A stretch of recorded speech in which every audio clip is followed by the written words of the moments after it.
Utii jedheen si mararfadha. Kumaaf kitila keessaa ansumaanan dhaadadha. Qabeenya gatii guddaa kan kitilarra caalu isa ifee mul'atu. Biyyittiin of madaalu ansi duwwaadhaan qaba sirramtuu naan caalu. Quuqqaadhaan natti ta'e anaanoo jaalalli kee yoon adeemu nan aada. Yoon gattaa'uu si yaada. Yoom waraadan qabu jaalala kee naraada. Akka qoosaatti natti dhufee dhaabbii keetu na haata. Abjuudhaan natti dhuftee hirribaa birna goota. Anaan kan na dararu jaalala keessa sirrii isa yoomuu dagatee narraa addan baane sirii. Rakkadhees yoon gaarumees kan na keessaa mul'atu kan eenyumayyuu dursee eenyummaa koo hubatu. Isaanan dararame ati maaf naan sarmitu. Ati naaf beektaa jedheen ija koon sitti haasa'a. Naaf hubattee taalaataa jedheen qofaa osuman taa'uu yaada kan keerraa ta'a.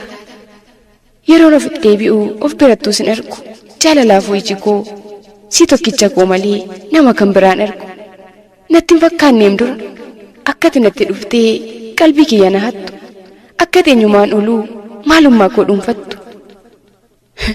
Keessi koo hatameera namummaan koo si arga. Dhugaadhuman sin jedha rabbit keessa koo arga. Naaf beekii naaf hubadhu akkan siif eelee jiru. Yoo ati naa dhufte malee an filannoo jaalalaaf eenyuufuu garaaniru. Ofiin taa'inaasaa si harkatti gaggabeen yaaduma keerraa ta'a.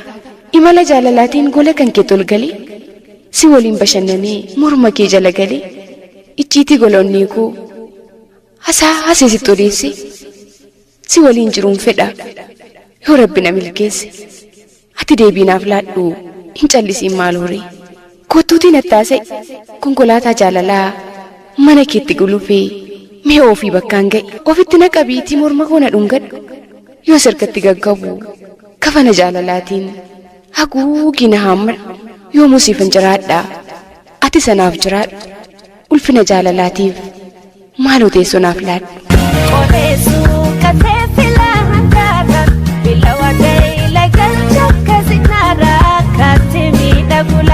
Isan jaalalaaf cabee jaalalaaf kufee ka'u. Isan yaadaan jeeqamee akka maraatuu ta'u. Isan farda yaadaa koree tulluu yaadaa sagalee yaabee. Isan keessonnee kootii siidaa hin jigne siif dhaabe. Isan jaalala dheebodhee iyyee wacu akka waangoo. Isa yaadni na ukkaamsee hudhee qabu afaan kan koo. Isa lafeen na meelatee argaa keef barbaacha labu. Isan jooraa saafaa ta'ee hubamee lafee dhacabu. Isan utuu nyaadhee dhuguu illeen ko bishaan na baatee. Isa qalbiin ko qaaritee onneen ko garmalee naate. Isan ciisee nagaa dhabee of biraasi dhabee aadu. Isan taa'uuf ka'uu kotti waa'ee make qofa yaadu.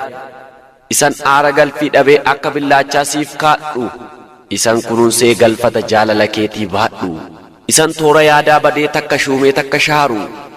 Isan argaa ke dharra'ee hiree kiyya of abaaru. Isan jaalalaan waadamu akka aduu hongee saafaa. Isan gatan taraa deemu dhodhommoqaa takka laafaa. Isa qaamni na huuqqatee akka nama dhibee fuudhee. Wanta biraa miti beeki jaalala kee kokkee koodhee. Malee hin qabu dhibee jabaa kan na gogsu boquuf ceekuu. Kan na hubu yaada kedha kana qofa kanan beeku. Keessa kootii situ qaba iddoo gaariif bakka addaa. Isan boqonnaa siif dhabu naaf hubattaa quba qabdaa. Moo atis jaalalaan cabdee tulluu jaalalaa dhiibda. Jaalala ko dagattee waadaa ganamaa diigdaa. Qaamaan narraa fagaattee yaada ko qilee buuftaa. Moo miidhama ko har'aatiif beenyaa jaalalaa kuuftaa. Nan beeka jaalala koof akkati kuftee cabdu. Galfata jaalala koof akkati obsa dhabdu. Waraansa ko har'aatiif akkati kulkulfattu. Dhibee naanna yaachisuuf akkati dhukkubsattu. Fageenya daandii karaan achi narraa dhiibamte. Takkaa naan jetteen beektu jaalalli kee naa gamte. Waadaa jaalala dhugaa obsaan baattee tiratta. Jaalalli yoo si miidhes jaalalumatti matta. Jaalalaaf yaada hormaa hin dhageessu gurraanu. Akkanaaf kuftee kaatu natti himteetta duraanu. Si ibsuuf ragaan qaba hima sammuutti tuulee. Jaalala keen odeessa jechoota sirnaan kuulee. Cirrachi lammaa biyyoo yaa hortuukoo magalaana daaktaree. Siyachi lammaati no waan ofiikoo magalaana raaftaree. Mijuu walaloo dhaggeeffannee deebinee dhufnee jirra. Akkatti bu'aaraa jirtan waa'u shakkiin qabu. Yaada keessaniif tooronni bilbilaa keenya banaadha. Yaada keessan nuuf qoodaa nu waliin turaa isiniin jenna. Kanatti aansuudhaan ammoo kan nuti qophii dambalii jaalalaa keessatti isiniif dhiyeessina jennee qabannee jirru goleewwan arfan Oromiyaa irraatii kanneen har'aa dabaree qabatanii nuti isiniif dhiyeessuudhaaf jennudha. Maalidhanni warreen jettan xalayyaa gama keessanii gara keenya qaqqab kanarraaf dabaree argateetu isiniif dhiyaata isin dhaggeeffadha. Warreen naman jaalladhu biyyan jaalladhuuf walaloodhaan xalayyaadhaan waa dubbatadhaa jettan ammoo ammumarraa kaasaa qalamaaf waraqaa keessan wal quunnamsiisaa isiniin jenna.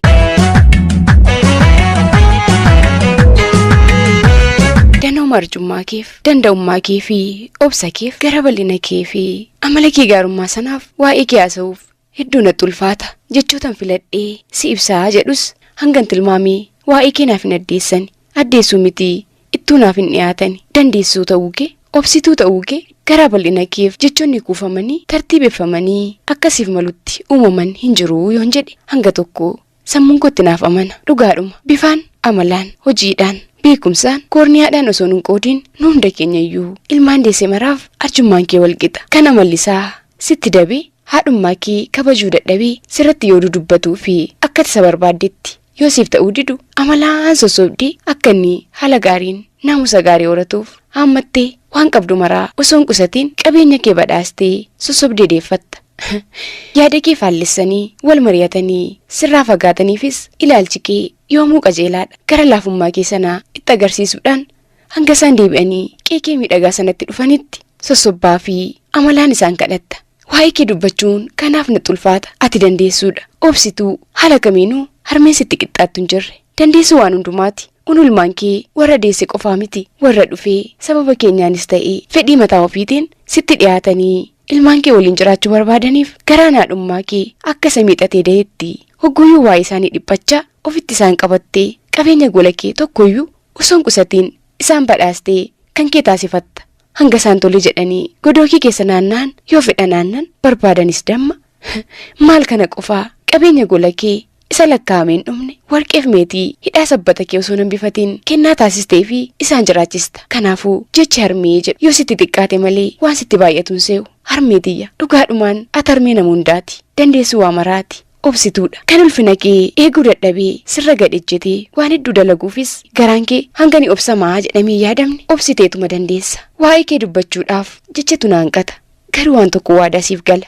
yoomuu ani ilmoon kee haadhummaa keen salphisu ittis illee yoo obboloonni koo sitti hammaatanii amala garaagaraan sirraa fagaatanis ani amala haadhummaa obsaa fi dandeettii jaalalatti na barsiistee fi garaa bal'inan sirraa baradheen obbolaa kan koo waamee siif deebisee umurii koo guutuu si waliinan jiraadha qabeenya kee ati garraamummaadhaan nama kamiif walqixa qooddu sanas hanga humna kootiitti siifan eega ilmaan kee warraa onnee of dadhabanii gootummaadhaan addunyaa raajeffachiisanis caalaatti akka isaan leellifamaniif angumaacha koon baadha yoomuu sin kabaja sin jaalladha ilmaan kee bakka garaagaraa taa'anii si leellifatan faan eenyummaa kee yoomiyyuu olan kaasa ati yoomuu miidhagina kee caalaa miidhagina gonfadhu qabeenya kee caalaa qabeenyaan badhaadhii yoomuu leellifamin siin jedha siinan boona umrii naaf dheeradhu waaqni seennaaf kennee galata haa argatu ana mucaa keeti harmee koo Oromiyaatiif hamtuun sin argeen gaarummaan keettaa fufu. Kan hima waa'ee kee callisuu argee. Duraan dursee warri qopheessitoonni qophii dambalii jaalalaa akkam jirtu fayyaa keessanii itti aansuun guddiftuu koo kan akka haadha koo ishee gadameessa ishee keessaa na baaftee na guddifteetti kan haadha koo irraatii imaanaa fuutee na guddifte barnoota koo sadarkaa tokkoffaarraatii eegalee hanga yuunivarsiitii barsiiftee kan na xumursiifte aadde Mastaawot Morodaa nagaaf nageenyi koo bakka jirtutti si haa qaqqabu guddiftuu koo iteetuu dhiphattuu koo akkam jirta fayyaa keetii jiruuf jireenya addunyaa buburree kanaa akkamsitti jira laata hojiin qonnaa ganda baadiyaa akkamsitti jira firiin callaa kee ati dhamaatee dhuma waggaatti argattu akkami guddiftuu koo anis yaada kee fi yaada maatii keenya hundarraatiin kana fi rakkoo tokko illee hin qabu qofummaatti isatti yeroo hunda rakkattus baay'ee garaa kuna nyaata kanatti ijoollee dubaraa dhabdee hojii mana keessaa asiif achi fiigdutu yeroo maranatti mul'ata ta'us homaa miti jabaadhu ko'umni waanuma jiru ta'ee waaqayyo garuu fayyaa siif haa kennu sababni isaas dhukkuba malee ko'umni yookaan qofummaan naman ajjeesu waan ta'eef iteetuu koo ani yeroo hundumaa yommuun taa'u yommuun nyaadhu yommuun ciisu yommuun hojjedhu waa'een kee sammuu koo keessaatii na badiin beeku sababni isaas Jaalala ati anaaf qabdutu jaalala haadhaa fi ilmaa isa dhugaa waan ta'eefidha. Guyyaa tokkollee ijoollee kee warra hangafaa gadameessa kee keessaa baaftee harkatti baattee harma kee hoosiftee guddiftee sanarraatii addana baaftee na ilaalteen beektu waan ta'eefidha. Akkuma haadha kootti beelaaf dheebuu koo argachuuf dhabuu koo na eegdee hanga gaafa hojii qabadhee of danda'utti nafaan na dhamaatee yoonaan na geesseettaa galatoomi. Oolmaa kee hunda siif deebisuuf ani humna hin qabu. Waaqayyo uumaan fayyaa siif haa laatu. Oolmaa kee hundumaas inni siif haa deebisu. Yommuu nyaanni qophaa'u ani fuuldura kee hin jiru taanaan akka dhangaan siif hin mi'oofne bunni danfee qophaa'ee ana malee akka hin dhugne anaafuu barsiifata naaf ta'eera. Kunis jaalala dhugaa naaf qabaachuu kennatti mul'isa. Ijoollee kee hundumaa warreen ji'a 9 torbee 2 garaatti baattee deesse fa'a waliin adda na baaftee isaaniif gootee anaaf qooddeen beektu. Inumaayyuu akka dhalan gafa ijoollee keetti na ilaaltee na guddifte. Galatoomiteetu koo walaloo armaan gadii kanan siif barreesse jechootatu na hanqatee jennaan yoo walalootiin illee jaalala ani siif qabu naaf ba'ee jedheetani. Sin yaadadha sin dagadhu sin abdadha sin irraanfadhu yaadeessuu koo yaa haadha koo dhamaatuu koo dhiphattuu koo tokko lama jedhee yommuu lafa kaa'u oolmaa kee lakkaa'ee baraan biran ga'u keessaa maal himeetan isa kamiin dhiisa osoon hima jedhees nan ga'u yeroonsaa. Aayyoo koo yommuu namni taa'u yeroo adoolessaa naaf hojjettee fiduuf bokkaan si xuulleessa na guddisuuf jettee kuftee dugdaa cabdee anaaf yommuu baattu ofii keetii dhabdee anaan na nyaachiftee ofii kee beelooftee anaan na obaaftee ofii kee dheebottee anaan gammachiiftee ofii kee ni aarta anaan na tuffiftee ofii kee ni daarta. Anoo jechan dhabee jechan siin madaalu mee maaluma jira siitiin kan naaf caalu. Balleessaa kan kootiif situ adabame rakkina kan kootiif situ naaf cinqame waan hin taane hin qabdu yeroo darbe keessa barreessee kaa'eera jira galmee keessa. Tarii gammaddaa laataa yoo kana dhageesse carraa biddeenaa kootu sirraa na fageesse fileensi mararfadhaa aayyuu koo yadeesse. Kennaan kennaa olii haadha ofiin caalu harmee koo deessuu koo eenyuus hin madaalu. Kunoo as ga'eeraa siinii jireenyi koo siinii milkaa'eera ifaajjiin jiruu koo galatan siif qaba harmee koo tiruu koo natti liqeeffatte anaan na barsiifte gidiraawwan meeqa anaaf jecha agarte hartee dabarsite kunoo gadadoo koo na qixxeessite tatarree riyyaa koo kanaaf sin jaalladha anoo yaa haadha koo kunoo siif kenneera fudhu galata koo kunoo siif kenneera fudhu jaalala koo. Mucaa kee aanaa Abee Dongorootti argamu barsiisaa Garramuu Getaachoo. Haadha koo aanaa Jimmaa Gannatii ganda guddattuutti kan argamtu aadde Mastaawot Morodaatiif. Fageenya na dhoowweef malee yaaduun inni haadha koo. Hedduutu waa'ee jaalalaa haasa'a. Kan ofuma keessatti gumguma. Kan ammoo akka ta'utti baasee addunyaatti agarsiisee nama jaallatu biraanis waa'ee jaalala isaa ga'ata. Kan akka koo ofii of keessatti haasa'a ofiinis yaadaan buusee baasaa quba isaa ciniinaa kan hawwiidhaan jiraatu hin dhabamu. Dhugaa jaalalli kan qabeenyaan hin jijjiiramne kan yeroodhaan namarraan jijjiiramne kan furmaanni isaa kan jaallatan argachuu qofaadhaan namarraa wayyaa'udha. Dhugaadhuman jedha. Kana baruulee adda addaarraa dubbisee yookaan ammoo beektota seenaa fi qorattoota jaalalaa irraa waanan odeeffadhe miti kanan dubbachaa jiru. Isa onneen koo hanga dhiiga rabsu caalaa natti ol rabsee sammuun koo immoo waa'ee isaa tilmaamaa jaalalaa isa ninaan jedhu irraati kanan dubbachaa jiru. Jaalalli kennaa waaqaati. Dhugumaanu kan itti milkaa'eefammoo kennaa irratti kennaa addaatii yoon jedheyyuu nan subsiisu. Nageenyi koo kan onnee koo si jaallattu hawwiif dheebuu keedhaan raafamte yoom sin argadhaa akkamitti sin argadhaa yoom maal jedheefi haala kamiin dhugaana keessa jirtu siif mi'ati immoo naaf amantaa jettee yoomuu waa'ee kee yaadurraa kan madditee bakkumatti jirtutti teessuma lafaa fi haala qilleensaan osoo hin daangeffamiin gufuuf gufaataanis osoo hin danqamiin bakkatti jirtutti seenaaf akka qabdu annagaa kooti kan nageenya koo na argattammeessu yoo jiraate yaada keeti. Dhugaadhuman jedha. Yeroon xaliyaa kana siif barreessu harki koo hollachaa onneen koo immoo ana keessatti jaalala dhiigaati. Kun ammoo jaalala keetu waan hedduu na asofsiisa. Guyyaa falkan waliin na wallaalchisee jira. Ati hin beektu. Ati akka ati quba hin qabne nan beeka. Sababiin isaayyuu caaltuu na jaallattee ana waliin jiraachuuf feetii jettee al tokkoof yaaddee hin beektu. Kan nuti walitti dhiyaannee haala obbolummaadhaan kan wal beeknus waan waliin baranneef qofa malee hariiroo kan biraan qabnu.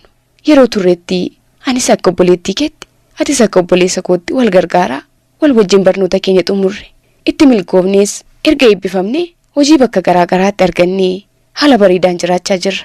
Habtee kiyya garuu wanta ani sirraa adda ba'eef narraa adda hin baane eenyummaa kee, jaalala kee, eenyummaa keessaa eenyu nu booji'u, namummaa kee, kabajati namaaf qabdu, naatoo fi yaada kee, obsaa fi gorsa keetu anaan fuudhee kiyyoo jaalalaa keessatti na darbee na biraa hafuu dide. Ati narraa fagaattus inni immoo caalaadhumatti ana waliin jiraachuuf waan murteeffate fakkaata. Natti danuumi malee narraa hin hir'anne.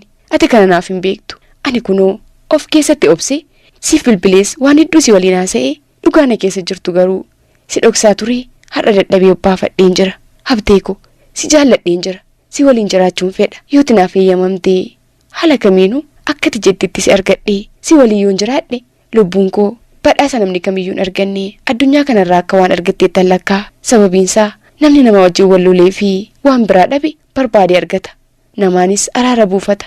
Kan sammuu isaa wajjin wal lolee jaalalli mana isaatti margee akka hin baanetti isa darare garuu namuma jaallate sana yoo argate malee furmaata inni qabu hin jiru. Harka keetti kufeen jira. Wal'aansa keen barbaada. Yaada kees nan eeggadha. Bilbilee sitti haasa'uuf si saalfadhus har'a garuu karaa qophii dambalii jaalalaa raadiyoo OBN tamsa'uun yaada koosiif qoodeen jira.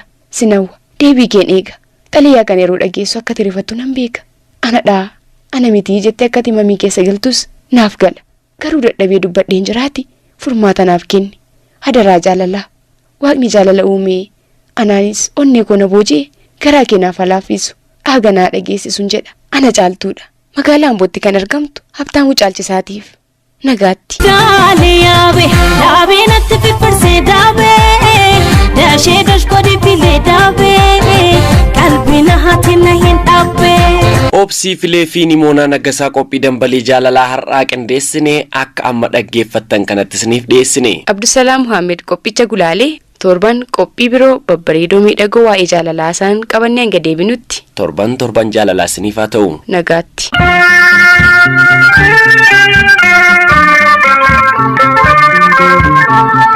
Oh